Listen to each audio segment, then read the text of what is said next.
तो स्वागत है आपका। आज इस वीडियो में आप जानने वाले हैं कि भैया साउंड क्या होता है। तो साउंड के बारे में डिटेल में अगर आपको जानना है तो सीधा हमारे इस वीडियो में आप बने रहिए। उसके बाद मैं बताता हूं कि साउंड आखिर में होता क्या है। आराम से समझेंगे। अगर आप छोटे हैं बड़े हैं कोई बात नहीं, किसी भी क्लास में हैं, समझना अगर आपने सुन लिया तो सब कुछ आपका क्लियर हो जाएगा, ये मैं गारंटी देता हूँ। तो साउंड सबसे पहले डेफिनेशन के हिसाब से चालू करते हैं कि डेफिनेशन क्या कहता है साउंड का, ये आखिर परिभाषा क्या है इसका। तो साउंड का मतलब क्या होता है, आवाज़।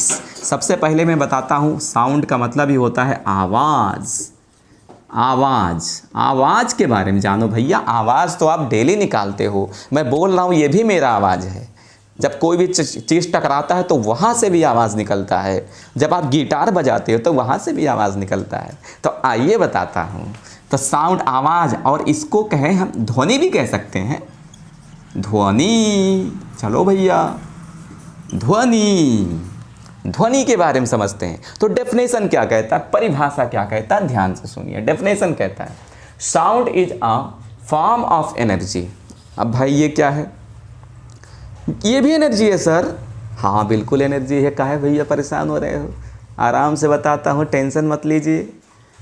Sound is a form of energy. जैसे एनर्जी का अलग अलग रूप होता है, जैसे लाइट एनर्जी तो कई प्रकार के हैं, अलग अलग रूप होता है एनर्जी का। फॉर्म का मतलब ये है रूप। जैसे सन से कौन सी एनर्जी निकल के आती है, सोलर एनर्जी। कौन सी एनर्जी निकल के आती है, सोलर एनर्जी। जैसे एक लाइट एनर्जी होती है, प्रकाश वाली एनर्जी होती है, इलेक्ट्रिक एनर्जी होती है, पोटेंशियल एनर्जी होती है, काइनेटिक एनर्जी होती है। उसी प्रकार से साउंड भी एक प्रकार का एनर्जी है, ये एनर्जी का ही रूप है। इस बात को आप समझ के रखिए। कोई दिक्कत, अगर कोई दिक्कत तो बता देना। इतना बात आ गया समझ में। चलो और आगे बताता हूँ। तो एनर्जी के बारे में एक चीज़ मैं बता देता हूँ, ये भी समझो कि एनर्जी को ना ही मिटाया जा सकता है, ना ही एनर्जी को बनाया जा सकता है। जैसे भागवत गीता में श्री कृष्ण भगवान ने कहा है, आत्मा को ना कोई मिटा सकता है ना ही कोई बना सकता है, ये केवल एक शरीर को छोड़ के दूसरे शरीर में प्रवेश होती है, बस वही चीज़ तो है। यानी कि मेरे अंदर से एनर्जी अगर निकली है तो किसी ना किसी बॉडी के अंदर जरूर घुस जाएगी, ये ख़त्म नहीं होती है। जो आप कहते हो भैया हमारे अंदर से एनर्जी ख़त्म हो गई है, अरे बाप रे बाप, अब तो थक गए हैं। कैसे थक गए, थक गए यानी कि कुछ समझ रहे हैं, आपके अंदर से एनर्जी निकल चुकी है और किसी और बॉडी के अंदर जा चुकी है। या तो हवाओं में चली गई, या तो किसी लकड़ी में चली गई, किसी किताब में चली गई, किसी के शरीर में चली गई, कहीं पे भी चली गई, लेकिन वो एनर्जी कहीं ना कहीं गई है, ख़त्म नहीं हुई है, अपना रूप बदल के घुस गई किसी के अंदर। एनर्जी जो होता है एक बॉडी से निकलकर दूसरे बॉडी में केवल ट्रांसफ़र हो जाती है। तो उसी प्रकार से साउंड एनर्जी भी कोई ना कोई एनर्जी ही अपना रूप बदल के आई है, जो साउंड एनर्जी में कन्वर्ट हो गई। अब ध्यान से सुनो, यहाँ पे तो इतना बात तो समझ में आ गया कि साउंड एक प्रकार का एनर्जी होता है, और ये एनर्जी हमें कानों से पता चलता है। ये क्या देता है हमें, give us sensation of hearing. यानी कि हियरिंग का, सुनने का हमें क्या देता, समझ देता है। जब ये एनर्जी कानों के जरिए हमारे ब्रेन तक पहुंचती है, ये सिग्नल के फॉर्म में जाता है, ठीक है, कानों में जाता है हमारा ये एनर्जी, हवाओं के जरिए आता है, सॉलिड के जरिए आता है, पानी के जरिए आता है। अब इस सब बताऊंगा एनर्जी कहाँ कहाँ ट्रैवल करता है, किन किन चीज़ों में। अगर स्पेस में आप जाके बोलें, अंतरिक्ष में जाके बोलें, तो वहाँ पर आप सुन ही नहीं पाएंगे।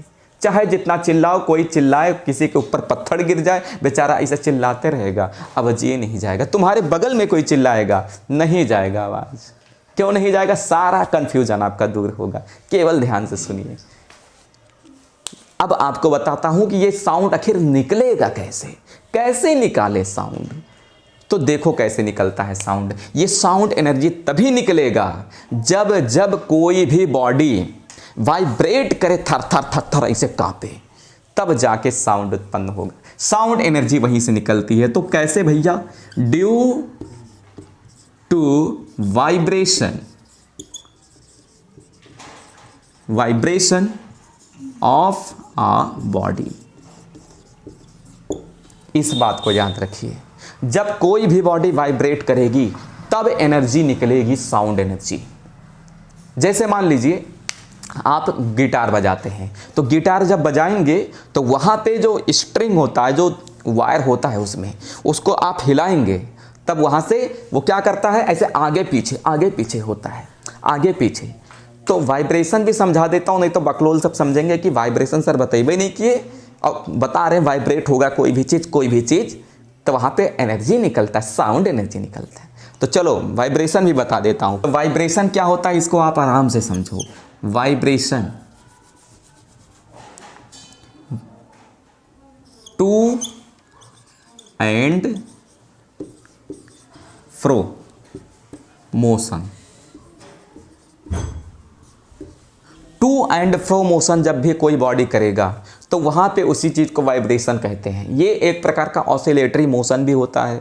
ऑसिलेटरी मोशन क्या होता है सर, ये क्या बोल रहे हैं सर, बिल्कुल समझिए सब कुछ। अगर ये मत सोचिए कि हाँ सर टॉपिक से बाहर समझा रहे हैं। साउंड को समझने के लिए सबसे पहले आपको ये समझना होगा कि वाइब्रेशन क्या होता है और ऑसिलेटरी मोशन क्या होता है। अगर इसको नहीं समझ पाए तो आप साउंड समझ ही नहीं सकते।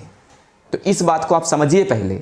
तो देखिए, अगर कोई भी बॉडी, कोई भी चीज़ है, ऐसे एक बार आगे जाए और एक बार पीछे आए, एक बार आगे जाए एक बार पीछे आए, तो इसी को कहा जाता है ऑसिलेटरी मोशन। जैसे घड़ी का पेंडुलम देखिए, तो एक बार आगे जाता है फिर पीछे आता है, फिर आगे जाता है फिर पीछे आता है, फिर आगे जाता है फिर पीछे आता है, तो ये होता है ऑसिलेटरी मोशन।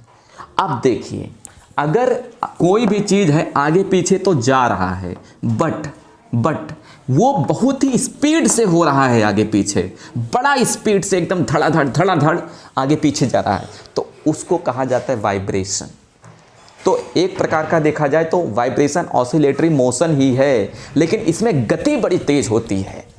कोई भी चीज़ बड़ा तेज से आगे पीछे ऐसे हो तो समझो ये क्या होता है, वाइब्रेशन कहलाएगा, ऑसिलेटरी मोशन नहीं कहलाएगा। ऑसिलेटरी मोशन में क्या होता है कि कोई भी चीज़ आगे पीछे होता है। अच्छा देखो, आगे पीछे हो लेकिन ऊपर नीचे भी हो सकता है, ठीक है, ऊपर नीचे हो या तो आगे पीछे हो, कोई फर्क नहीं, बस यही आगे पीछे होना चाहिए, चाहे ऊपर नीचे चाहे आगे पीछे, ठीक। कंफ्यूजन आपका क्लियर होता है यहाँ पे। तो कोई भी चीज़ जब वाइब्रेट करती है, आगे पीछे होती है, तो वहाँ से साउंड एनर्जी निकलती है। क्या निकलती है, साउंड एनर्जी निकलती है वहाँ से। जैसे मान लीजिए यहाँ पे एक स्टिक लीजिए और यहाँ पे एक स्टिक लीजिए, यहाँ पे बांधिए एक तार आप सीधा, और इस तार को ऐसे जब हिलाएंगे, इस तार को जब आप नीचे खींचेंगे, उसके बाद आप इसको छोड़ दीजिए। छोड़ने के बाद में आप देखेंगे कि ये तरवा कुछ देर ऐसे ऐसे हिलेगा, और हिलने के बाद में झन आवाज़ आएगा, करके देख लेना, पक्का आएगा यहाँ से। तो यहाँ से झनझनाने की आवाज़ आई। झनझनाया क्यों, आवाज़ कैसे निकला, पता चला ना, जब ये तार हिलता है ऐसे ऐसे, जब बहुत तेज़ी से आगे पीछे होता है, ऊपर नीचे, तब यहाँ से साउंड निकलता है। अब जैसे ये तार रुकेगा, साउंड ख़त्म साउंड। तो ये चीज़ आप समझ के रखिए। उसके बाद एक और एग्जाम्पल देता हूँ। जैसे आप गिटार बजाइए, गिटार जो होता है, मान लीजिए गिटार जो होता है, ठीक है, ऐसे गिटार जो होता है, ठीक, ये गिटार जो होता है, इसमें तार बांधा होता है, ऐसे एक वायर होता है, ठीक है, ये वायर होता है, और इस वायर को हिलाने के बाद में आप देखेंगे, ध्यान से समझेंगे कि ये वायर जो होता है, जब आप इसको ऐसे खींचते हैं, थोड़ा सा फिंगर से, अपने उंगली से ऐसे झटका मारते हैं, तो झटका मारने के बाद में ये भी तार ऐसे आगे पीछे कुछ देर होता है, और तभी साउंड निकलता है। आप कह दीजिए भैया बिना इसको तार को हिलाए आप साउंड वहाँ निकाल के दिखा दीजिए, ये वाइब्रेट ना हो और फिर भी साउंड निकले, तो ऐसा हो ही नहीं पाएगा, कभी नहीं साउंड निकलेगा। तो साउंड कैसे निकलता है ये चीज़ पता हो गया, वाइब्रेशंस। तो दूसरी भाषा में हम लोग ये भी कह सकते हैं, साउंड एक प्रकार का वाइब्रेशन है साउंड, आगे पीछे होने वाला मोशन है। लेकिन सर एक बात बताइए सर, कि कोई चीज़ जब हम लोग पटकते हैं तो वहाँ पे कहाँ कोई चीज़ हिलता है, तनिक बताइए। मान लीजिए यहाँ पे ऐसे मारे तब भी साउंड निकला, अच्छा सर यहाँ पे तो कहाँ कोई चीज़ आगे पीछे हो रहा है, आगे पीछे तो नहीं हो रहा सर, कैसे साउंड निकला सर। अरे बाप रे बाप, ये तो दिक्कत वाली क्वेश्चन हो गई।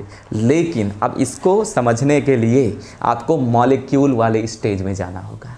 मॉलिक्यूल्स जो होते हैं, आपको पता है कि दुनिया की सारी चीज़ें मॉलिक्यूल से बनी हैं। और मॉलिक्यूल जो होता है एटम का समूह होता है, ग्रुप होता है, ठीक है।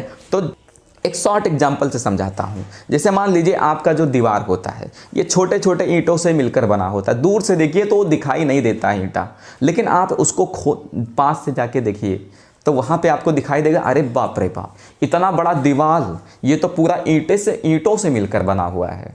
उसके बाद आप अपने कपड़े को देखिए, कपड़ा जब देखेंगे तो बाहरवा से तो बड़ा प्लेन दिखाई दे रहा है।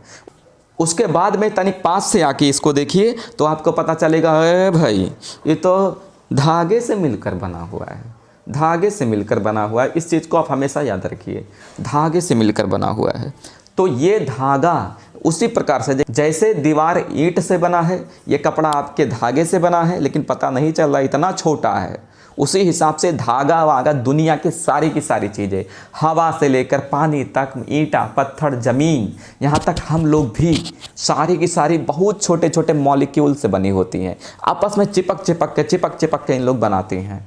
और ये मॉलिक्यूल्स बहुत सारे छोटे हैं। इसके अंदर का जो मॉलिक्यूल है, जब हमने ऐसे झटका मारा, इसमें झटका मारने के बाद में इसके अंदर का मॉलिक्यूल वाइब्रेट करता है, झनझना जाता है पूरा। अगर किसी भी चीज़ में मारे तो इसे हिल जाएगा पूरा। अगर किसी भी चीज़ में अगर आप मारे, इसे हमको मार दे पूरा हिल जाएंगे, पूरा चमड़ा पूरा हिल जाता है, थरथरा जाता है एक के बाद। तो इस बात को आप समझिए कि इसके अंदर का मॉलिक्यूल वाइब्रेट किया है, हिला है, पूरा आगे पीछे हुआ, इस वजह से यहाँ से साउंड निकला। लेकिन इतने कम दूरी में वाइब्रेट करते हैं कि हमको पता ही नहीं चल रहा, क्योंकि ये भैया खुद ही इतना छोटा है। अंदर का मॉलिक्यूल बहुत ज़्यादा छोटा है, बहुत ज़्यादा, आप अनुमान भी नहीं लगा सकते, इतना छोटा है। तो इस वजह से तो साउंड क्या है, वाइब्रेशन है, इसको आप समझना होगा। कोई भी चीज़ जब पीटते हैं या तो मारते हैं, जो साउंड निकलता है वो वाइब्रेशन के वजह से होता है, ठीक है। आप चाहे सॉलिड चीज़ में मारिए, चाहे पानी में आप हाथ पटकिए, वहाँ से साउंड निकलेगा। जब एक्सीडेंट होता है तब भी कोई चीज़ टकराता है तो यानी कि उसके छोटे छोटे मॉलिक्यूल्स जो होते हैं ये। अब यहाँ पे थोड़ा सा एक चीज़ मैं बता देता हूँ कि जैसे मान लीजिए ये एक उंगली है, ये क्या है, जैसे मान लीजिए ये एक प्रकार का स्टिक है, क्या है, स्टिक है। अब एक बहुत बड़ा मशीन होता है, उससे अगर आप इस स्टिक को जूम करके देखेंगे तो इसमें बहुत छोटे छोटे ऐसे मॉलिक्यूल्स देखने को मिलेंगे, गेंदा की तरह पूरा मॉलिक्यूल भरा हुआ है। और यही आपस में चिपक चिपक के पूरा बनाते हैं। बहुत छोटे छोटे मॉलिक्यूल्स आपको देखने को मिलेंगे, यही आपस में चिपक के सारी चीज़ें, दुनिया की सारी चीज़ें बनती हैं। तो यहाँ पे क्या होता है कि जब इसमें हम लोग ऐसे मारते हैं तो इसके अंदर के मॉलिक्यूल्स झनझना जाते हैं पूरे, और वाइब्रेट अगर कोई चीज़ हुआ तो फटाक से वहाँ से एनर्जी निकलेगा। यानी कि ये चीज़ पता हो गया, तो वाइब्रेशन की वजह से होता है। तो इतना सब कुछ जानने के बाद अब मैं आपको बताता हूँ कि सोर्स ऑफ साउंड क्या होता है। यहाँ पे समझिए, सोर्स, SOURC, यस भी लगाते हैं क्योंकि भैया बहुत सारा सोर्स लिखने वाले हैं, तो इस वजह से आपको प्लूरल लिखना होगा। तो चलिए प्लूरल में मैंने लिख दिया। तो सोर्स यानी कि जहाँ से साउंड हमको प्राप्त होगा, जहाँ से साउंड निकलेगा, वही है आपका सोर्स ऑफ साउंड। सोर्स का मतलब ही स्रोत, जहाँ से कोई चीज़ मिलता है, जहाँ जो सोर्स है। उसके बाद देखिए स्पीकर आपका हो गया। स्पीकर से आपको क्या मिलता है, साउंड मिलता है। जब स्पीकर बजता है तो वहाँ से साउंड निकलता है कि नहीं निकलता, बिल्कुल निकलता है। ये आपको भी पता, मुझे भी पता है ना, सब पता है। उसके बाद में आपका ड्रम हो गया। ड्रम से भी साउंड निकलता है, ढैं ढैं बजाता है। टीवी में जब गाने में डिस्को भांगड़ा होता है तो वहाँ पे बजता है ढिचिक ढिचिक ड्रम, यानी कि यहाँ पे ड्रम से भी साउंड निकलेगा। तो ये भी सोर्स ऑफ साउंड हो गया आपका। उसके बाद देखिए फ्लूट में जब आप फूंक मारिए, भले बेसुरा आवाज़ निकले लेकिन आवाज़ तो निकलेगा, साउंड तो निकलेगा। भले आपको बजाना मत आए, हमें भी बजाना नहीं आता, कोई बात नहीं है, हम दोनों फ्रेंड हो गए। ना मुझे बजाना आता है ना आपको बजाना आता है, तो बेसुरा आवाज़ निकालेगा, लेकिन आवाज़ ज़रूर निकालेगा। भले आपको ड्रम अच्छे से बजाना ना आए, लेकिन आवाज़ तो निकलेगा भाई वहाँ से। उसके बाद में ध्यान से सुनिए, आपको गिटार हो गया। गिटार यानी कि आपका हो गया, ये भी साउंड निकालता है। जब आप इसके स्ट्रिंग को हिलाते हैं, इसको वाइब्रेट करवाएंगे तो ये पक्का साउंड निकालेगा। इतनी बात आ गई समझ में। तो सोर्स ऑफ साउंड ये आपको पता चल चुका है कि सोर्स ऑफ साउंड क्या होते हैं। अच्छा, अब एक बात और बताता हूँ आपको, कोई ज़रूरी नहीं कि भैया यही सोर्स ऑफ साउंड हो। हम लोग भी हैं सोर्स ऑफ साउंड। हम अभी एक झटका सीने में ऐसे मारूं तो धड़ाक से साउंड निकलेगा। देखो साउंड निकला है, निकला कि नहीं निकला? हाँ, अभी आपके टीचर आपको एक तमाचा मार दे, मम्मी पापा एक तमाचा मारे तो धड़ाक से साउंड निकलेगा, चट से बोलेगा।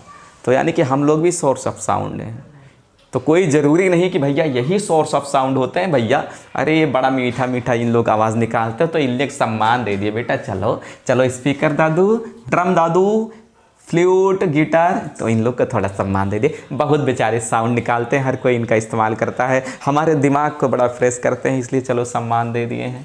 ठीक है, अब इससे ज़्यादा कोई बात नहीं है। लेकिन अब छोटी सी एक बात बताता हूँ, दुनिया की सारी चीज़ें, जितनी भी चीज़ें हैं, ये सारे सोर्स ऑफ साउंड है। हवा भी सोर्स ऑफ साउंड है। अभी हवा में ऐसे धड़ाक से पूरा अपना हाथ घुमा दिया मैंने, तो देखो हवाओं में क्या होगा, एक साउंड निकलेगा।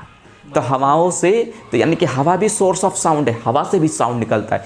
हमारे गांव में, शहर में जब तेज से तूफान आता है तो वहाँ पे भी हवाओं का आवाज़ सुनाई देता है हवाओं से, यानी कि हवा भी वाइब्रेट करता है, तो वहाँ से भी आवाज़ निकलता है। पंखा चलता है, पंखा में एक स्टिक खींच के मार दो, अभी देखो खूब बढ़िया साउंड निकलेगा, खराब साउंड निकलेगा, सॉरी। उसके बाद में अगर पानी में कोई चीज़ ऐसे पटका जाए, गिरे धड़ाम से, तो पानी में भी आवाज़ निकलेगा। मेन चीज़ मैं लिख देता हूँ, सॉलिड। अगर कोई भी चीज़ सॉलिड का बना हुआ है, गैस का बना हुआ है, लिक्विड का बना हुआ है, कोई भी चीज़ है, जैसे लिक्विड में जैसे आपका आ जाएगा पेट्रोल, डीजल, मट्टी तेल, तेल जो घर में हमारे बनता है, पानी, लिक्विड में सारी चीज़ें आ जाएंगी। उसके बाद आप ध्यान से सुनिए, गैस में क्या आ जाएगा, जैसे आपका हवा हो गया, ऑक्सीजन हो गया, आपका कार्बन डाइऑक्साइड हो गया। हवा is the mixture of different gases, तो यानी कि air is the mixture of different gases, यानी कि हवा से भी साउंड निकलता है। तो हवा, कोई भी चीज़ होगा, गैस, किसी भी चीज़ का गैस है, वहाँ से साउंड निकलेगा। उसके बाद में लिक्विड, यहाँ से भी साउंड निकलता है, ये भी सोर्स ऑफ साउंड होता है। सॉलिड की कोई भी चीज़ दुनिया में है, इन सभी से साउंड निकलेगा। आपस में जब ये टकराती हैं, धड़ाम धड़ाम टकराती हैं, तो इनके अंदर के जो मॉलिक्यूल्स होते हैं, अभी मैंने बताया था कि दुनिया की सारी चीज़ें मॉलिक्यूल से बनी हैं। ये मॉलिक्यूल्स आपस में वाइब्रेट करने लगते हैं जब किसी पे इसे मारते हैं, तो ये वाइब्रेशन की वजह से वहाँ से भी साउंड निकलता है। तो इस वजह से सोर्स ऑफ साउंड मेरे हिसाब से आपका क्लियर हो गया होगा, कोई दिक्कत होनी नहीं चाहिए। ठीक है, लेकिन अब बात आती है कि साउंड जाएगा कैसे, हमारे कानों तक साउंड पहुंचेगा कैसे। अलग अलग चीज़ों से तो साउंड निकल गया, लेकिन ये साउंड हमारे कानों तक कैसे पहुंचेगा, तो इस बात को अब यहाँ पे हम लोग जानेंगे। इसको भेजा कैसे जाए, लेकिन ये साउंड महाढीठ है भैया। ये कहता है कि भैया हम ऐसे नहीं जाएंगे। बात ऐसी है कि हमको कोई ना कोई माध्यम चाहिए, कोई ना कोई माध्यम, याद रखिए, कोई ना कोई माध्यम यानी कि मीडियम चाहिए जिसके जरिए ये जाएगा। यानी कि साउंड को ट्रैवल करने के लिए मीडियम की आवश्यकता होती है, इस बात को याद रखिए, मीडियम की आवश्यकता।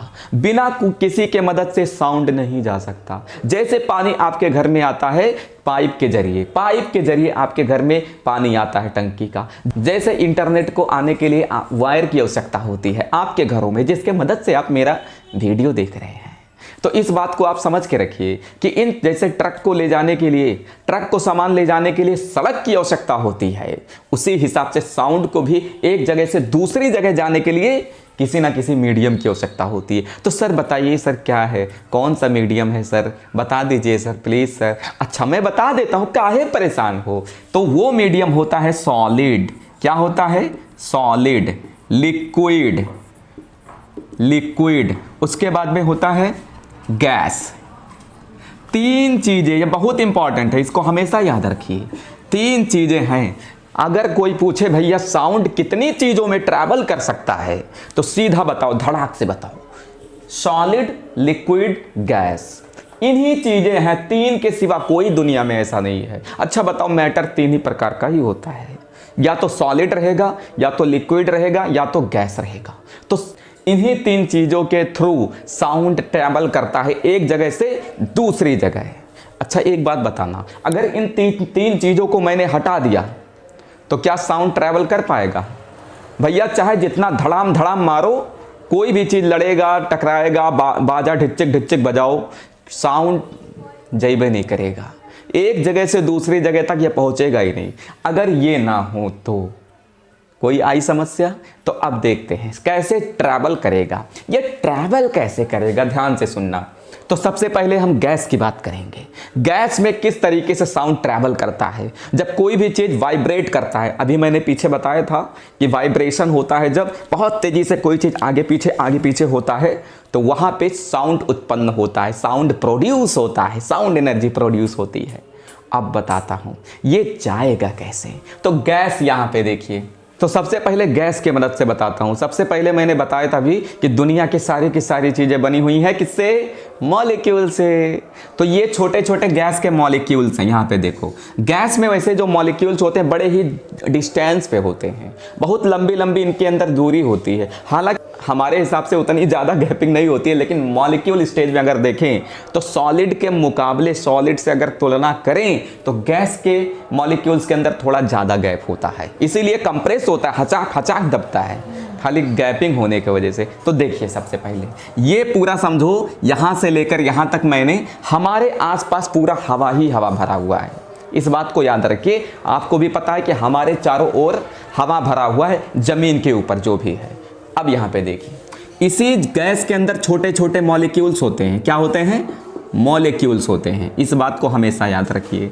तो यहाँ पे मैंने एक साउंड बना रखा है जिसमें छोटे छोटे 2-3 स्पीकर लगा रखे हैं। मैंने फिट कर दिया। हालांकि कोई पावरफुल स्पीकर नहीं है, छोटा मोटा है। ध्यान से सुनना, बेस इसमें नहीं गिरेगा।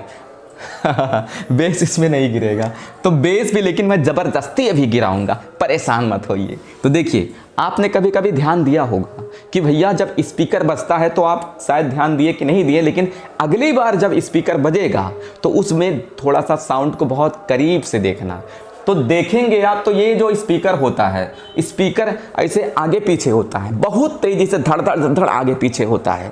जब साउंड बजेगा और जब बेस गिरता है साउंड में, तो ये स्पीकर ऐसे आगे पीछे होता है, बहुत आगे निकल के आता है। और जब पतला साउंड आता है तो बहुत कम, धीरे धीरे कम डिस्टेंस में आगे पीछे होता है। और जब बेस गिरता है तो बहुत आगे तक निकल के आता है। जाके देख लीजिएगा, अगर नहीं पता तो पक्का देखिएगा। तो देखिए सबसे पहले क्या होता है, और जब साउंड बजेगा, यहाँ पे स्पीकर होता है। स्पीकर जब आगे पीछे होगा तो जैसे आगे निकल के आएगा तो ये हवाओं के अंदर जो मॉलिक्यूल्स हैं इनमें मारेगा झटका, धड़ाम से मारेगा, हचाक से के बाजी। अब देखो कि भैया साउंड ट्रैवल कैसे करता है, अब आराम से समझेंगे हम लोग। जब भी कोई भी चीज़ वाइब्रेट करेगी, यानी कि कोई भी चीज़ ऐसे आगे पीछे होती है, आगे पीछे होती है तो वाइब्रेशन बोलेंगे, या तो ऊपर नीचे या तो आगे पीछे। तो आप इसके आसपास जितनी भी चीज़ें होती हैं उनको ये धक्का भी मारता है। जैसे मान लीजिए मेरे सामने यहाँ पे कोई है, तो मैं जब आगे पीछे जाऊँगा तो हमारे आगे हमारे पीछे कोई भी चीज़ होगा तो उसको इसे धक्का मारूंगा कि नहीं मारूंगा? बिल्कुल धक्का मारूंगा। नहीं समझे? अब समझोगे। देखो, जैसे मान लीजिए आप स्कूल के लाइन में खड़े हैं या तो टिकट के लाइन में खड़े हैं, कहीं पे भी खड़े हैं, अगर पीछे वाले ने एक झटका अगर मारा तो वो झटके का असर आगे तक पहुंच जाता है और आगे वाला बच्चा गिरता धड़ाम से के बाजी। कस के अगर झटका मार दिया पीछे वाले ने तो लाइन से होते हुए वो झटका आगे तक महसूस होता है। तो वहाँ पे सर की अलग डांट बेचारी को पड़ती है, कौन है बदतमीज झटका मार रहा है, लाइन वाइन डिस्टर्ब कर रहा है।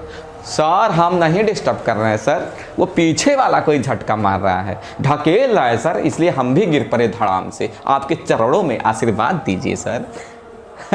तो ये चीज़ होता है। यानी कि इससे क्या पता चला आपको, अगर पीछे से कोई धक्का मारा और बीच में बहुत सारी चीज़ें हैं तो सभी को झटका लगेगा, सभी को झटका लगेगा।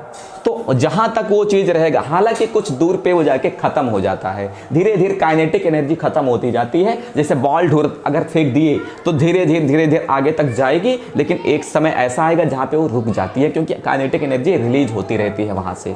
ठीक है, तो यानी कि अगर कई सारी चीज़ें हैं एक साथ रखी गई हैं, तो मान लीजिए ये मेरा हाथ है, ठीक है, अगर मैंने इस हाथ को झटका इसे मारा, मारने के बाद में ये हाथ सीधा आगे बढ़ के आएगा, ये इसको झटका मारेगा, फिर ये वाला जो हाथ है ये आगे बढ़ेगा, इसके सामने जो है ये इसको झटका मारेगा। ठीक, कुछ उसी प्रकार से जब भी कोई भी चीज़ आगे पीछे होता है, आगे पीछे ऐसे ऐसे, जब अगर आप भी लाइन में खड़े हैं, आगे पीछे ऐसे ऐसे किए तो आपके आगे जो है वो भी ढकलाएगा, आपके पीछे जो है वो भी ढकलाएगा, अपने आप ऐसे धक्का मुक्की होगा। यानी कि यहाँ से अगर आप हिले तो आगे तक पूरा हिल जाएगा, उसके बाद पीछे तक पूरा हिल जाएगा। इतनी बात आ गई समझ में? कोई दिक्कत? तो यही कंडीशन सेम साउंड में होता है। तो जब स्पीकर ऐसे आगे पीछे वाइब्रेट करता है तो यहाँ से निकला साउंड, उसके बाद में ये स्पीकर के सामने जितने भी छोटे छोटे मॉलिक्यूल्स हैं इनको ये मारेगा झटका। मान लीजिए यहाँ पे जो मॉलिक्यूल है इसको स्पीकर मारेगा झटका। ये जो स्पीकर है जब ये वाइब्रेट करेगा, वाइब्रेट करने के समय क्या होता है, आगे पीछे होता है स्पीकर, और स्पीकर जब आगे पीछे होगा तो इसके सामने जो ये मॉलिक्यूल आप देख रहे हैं, ये स्पीकर मॉलिक्यूल को मारेगा हचाक से एक झटका, और ये मॉलिक्यूल इसको मारेगा एक झटका, मारेगा हचाक से के बाजी। अब देखो क्या होता है, फिर ये वाला मॉलिक्यूल झटका पाने के वजह से आगे बढ़ेगा हचाक से, और ये वाला मॉलिक्यूल झटका मारेगा इसको, फिर ये इसको मारेगा, ये इसको मारेगा, ये इसको मारेगा, ये इसको मारेगा, ये ऐसे मारते मारते सीधा हमारे कानों के पास जो मॉलिक्यूल है ये वाला मॉलिक्यूल मारेगा हचाक से एक बाजी। फिर हमारे कानों के अंदर छोटे छोटे जो कुछ मात्रा में जो एयर्स हैं, हवाएं हैं, तो हवाओं के अंदर मॉलिक्यूल है, इस बात को आप जान के रखिए। तो वो हमारे कानों के जरिए वहां पे ईयर ड्रम होता है, फिर वही मॉलिक्यूल्स का वाइब्रेशन यानी कि वही मॉलिक्यूल का झटका हमारे कानों के थ्रू कानों में जब पहुंचता है तब जाके हमको ये सिग्नल जाता है सीधा ब्रेन के पास। तो ब्रेन बताता है कि भाई देखो बात ऐसी है कि ये तो साउंड एनर्जी आ रही है। तब हमको पता चलता है अरे यहाँ पे तो कोई करवासन हो रहा है, या तो मीठा सुरीला आवाज़ निकल रहा है। इस प्रकार से इसके कानों में जब साउंड जाता है तो कहता आहा बड़ा मज़ा आ गया, देखो इसका बाल भी खड़ा हो गया, कहता वाह मीठा सुर आ रहा है, अरे बकलो तेरा बाल भी खड़ा हो रहा है, सब लोग मजाक उड़ा रहे हैं, चल साइड हो, बाल को नीचे कर ले बाल को नीचे कर वरना बैठा ले, बाल को नीचे कर, चल भाई बाल को नीचे कर। लेकिन एक बात और बताता हूँ, एक बात बताइए, जब पीछे से लाइन में आपको कोई झटका मारता है तो आप थोड़ा सा आगे गिरने के बाद फिर से अपने पोजीशन में आते हैं कि नहीं आते हैं? आते हैं कि नहीं आते हैं? बिल्कुल आते हैं। तो वही चीज़ तो होगा, जब ये मॉलिक्यूल आगे बढ़ेगा, ये आगे बढ़ने के बाद में फिर से जैसे मान लीजिए मॉलिक्यूल पीछे से मॉलिक्यूल को झटका मिला, उसके बाद में आगे बढ़ा, आगे बढ़ने के बाद में फिर से अपने पोजीशन पे वापस आता है, लेकिन अपने पोजीशन पे रुकता नहीं रुकता है भाई, ये थोड़ा सा पीछे भी चला जाता है, तभी तो वाइब्रेशन होगा। वाइब्रेशन ये थोड़ी होता है कि खाली अपने प्लेस से आगे जाओ फिर वहीं पे आ जाओ, तो वाइब्रेट ही नहीं होगा। तो देखो क्या होता है, तो ये जैसे मान लीजिए कोई भी चीज़ है, अब ध्यान से समझिए, जैसे मान लीजिए कोई रबड़ है, रबड़ को जब आप मान लीजिए कोई फोर्स से ऐसे धक्का मारते हो या तो रबड़ को ऐसे खींचते हो, तो खींचने के बाद में वो आगे तो जाता है, लेकिन जब वापस लौट के जब छोड़ने के बाद में जब ये वापस लौट के आएगा तो अपने पोजीशन पे नहीं रुकेगा, ये कुछ दूर पीछे भी चला जाता है। अब ध्यान से सुनिए, सबसे बढ़िया एग्जाम्पल देता हूं। अगर मान लीजिए मेरा हाथ है, ठीक है, ये इसका यहाँ पे पोजीशन है, और जिस पोजीशन पे लटका हुआ है इसको हम लोग कहते हैं इक्विलिब्रियम पोजीशन, ठीक है, ये इसका इक्विलिब्रियम पोजीशन होता है। इक्विलिब्रियम पोजीशन बहुत इंपॉर्टेंट रोल प्ले करता है। तो देखिए, जब इसको इधर से कोई झटका मिला तो झटका जैसे मारेंगे ये आगे जाएगा मेरा, ठीक है, हाथ है, उसके बाद में जब वापस लौट के आएगा तो अपने पोजीशन पे रुकेगा भी नहीं, यहाँ पे नहीं रुक सकता। इस बात को हमेशा याद रखिए, ये इतना फोर्स से फिर आता है कि इक्विलिब्रियम पोजीशन पे रुकता ही नहीं, कुछ दूर ऐसे आगे बढ़ जाता है, ठीक है। तब फिर से इसको झटका पड़ता है तो फिर से आगे जाएगा, उसके बाद फिर से अपने पोजीशन पे नहीं रुकेगा, फिर से पीछे चला आएगा, ठीक है। तो उसके बाद में जैसे अब दिखाता हूँ किस प्रकार से होता है। ऐसे झटका पड़ा, झटका पड़ने के बाद आगे जाएगा, फिर यहाँ से मेन पोजीशन पे आएगा, फिर से पीछे हट जाएगा, फिर ये ऐसे ऐसे झूलता रहेगा, ऐसे ऐसे झूलते फिर यहाँ पे रुक जाता है। इस प्रकार से होता है। बस हवाओं के मॉलिक्यूल के अंदर भी वही होता है। जब ये आगे बढ़ते हैं तो बढ़ने के बाद में इस पोजीशन से आने बढ़ने के बाद में अपने पोजीशन पे जब ये आते हैं तो वहाँ से थोड़ा पीछे भी चले आते हैं। आने के बाद में ये जो स्पीकर होता है बार बार वाइब्रेट करता है और बार बार ये साउंड के ये हवाओं में मॉलिक्यूल्स जो होता है इसको झटका बार बार मारता है। बार बार मारने की वजह से साउंड ये हवाओं के अंदर के जो मॉलिक्यूल्स होते हैं, ये हवाओं के अंदर के जो मॉलिक्यूल्स होते हैं ये वाइब्रेट करने लगते हैं, ऐसे आगे पीछे, ऐसे आगे पीछे, क्योंकि पीछे से कोई धक्का मार रहा है, आगे पीछे आगे पीछे आगे पीछे। और ये इतना तेज वाइब्रेट करता है कि हमारे कानों तक यहाँ से वाइब्रेशन हुआ, झटका पड़ा, यहाँ तक पूरा हिल गया, पूरा गमगमा के। उसके बाद में कानों के पास ऐसे ऐसे जब आके हिलते हैं, हमारे कानों के अंदर भी घुसते हैं, तब दिमाग पहचान लेता है भैया साउंड है ये। बस यही इसी प्रकार से वाइब्रेशन की वजह से ये स्पीकर वाइब्रेट किया, आगे पीछे हुआ, इसने झटका मारा मॉलिक्यूल्स को, मॉलिक्यूल्स भी अपने सामने वाले को झटका मारते हैं, यहाँ से यहाँ जाता है, यहाँ से ये इसको मारता है, ऐसे ऐसे चारों तरफ पूरा साउंड, पूरा हवाओं में जो मॉलिक्यूल्स होते हैं ये वाइब्रेट करने लगते हैं, आगे पीछे होने लगते हैं। बस यही कंडीशन है और इसी प्रकार से साउंड ट्रैवल करता है। अच्छा एक बात बताइए, अगर इस मॉलिक्यूल को मैं हटा दूं यहाँ से, यानी कि हवा ही गायब कर दूं, तब क्या होगा? क्या साउंड ट्रैवल कर पाएगा? बिल्कुल नहीं भाई, बिल्कुल नहीं। क्योंकि साउंड क्या होता है, साउंड के बारे में समझिए। जब ये स्पीकर वाइब्रेट करेगा तो वहाँ साउंड को ले जाने वाला भी कोई चाहिए जो वाइब्रेट होते हुए जाएगा, सामने भी कोई ना कोई चाहिए जिसमें वाइब्रेशन होगा, फिर आगे वाले को झटका मारता है, वो भी ऐसे वाइब्रेट होने लगता है, उस प्रकार से हमारे कानों तक पहुंचता है। तो ये आपको समझना होगा। तो यानी कि हवा अगर नहीं होगा तो यहाँ पे साउंड भी ट्रैवल नहीं कर पाता है। तो साउंड कुछ इसी प्रकार से ट्रैवल करता है। यही है भैया, साउंड एक प्रकार का वाइब्रेशन है। इस बात को हमेशा आप याद रखिए, बाकी कोई भी कंसेप्ट ऐसा नहीं है। आप आराम से समझ गए होंगे, मुझे पता है। मैं भी हाफ रहा हूँ, देखो मेरा एनर्जी ख़त्म हो रहा, माइटोकॉन्ड्रिया अलग परेशान होगा अंदर, थक गए भैया, इतना काहे मेहनत कर रहे हो, हमको बहुत मेहनत करना पड़ रहा है। माइटोकॉन्ड्रिया अलग डिमांड कर रहा है, खाना दो, लाओ ऑक्सीजन मंगाओ। देखो मेरा सांस भी चलने लगा, अरे बाप रे।